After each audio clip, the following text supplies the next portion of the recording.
The question also is, why should we even care about falsehood? Is it really that bad if deceiving information is making the rounds? Aren't many things a matter of opinion? First of all, some fake postings are simply absurd.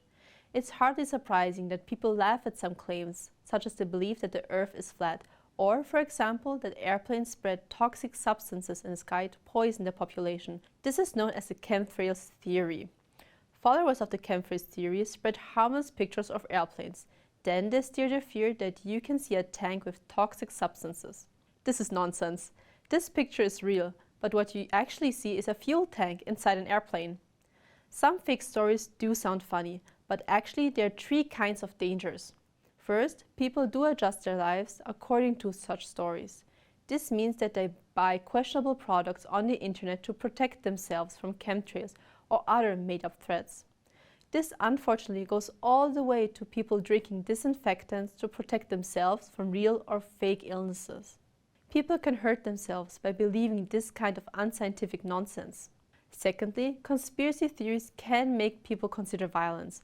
If I truly believe that the government or some dark elite really secretly poisoned me, then it's not that unthinkable anymore to consider violence. In this kind of thinking, an act of violence becomes a form of self-defense. So, fake articles and conspiracy theories are dangerous because they create anger and make people believe in enemies. Then there's the third danger. Whether something is true or not does make a real difference, like for example that the fact that the Earth is getting measurably hotter. But there are really some people who question global heating. The whole matter can be examined. Here is the surface temperature since the year 1850. The numbers are from the UN Climate Report. It's a simple example, but it can show very clearly whether the Earth is getting hotter or not. It's just not a matter of opinion.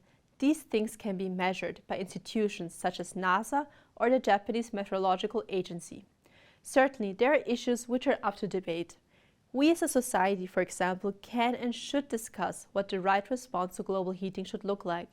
But that global heating is happening is a fact. The third danger is when facts are questioned and we as a society lose our ability to act, if, for example, the seriousness of the situation is being denied. To laugh about fake stories or conspiracy myths is often a natural response.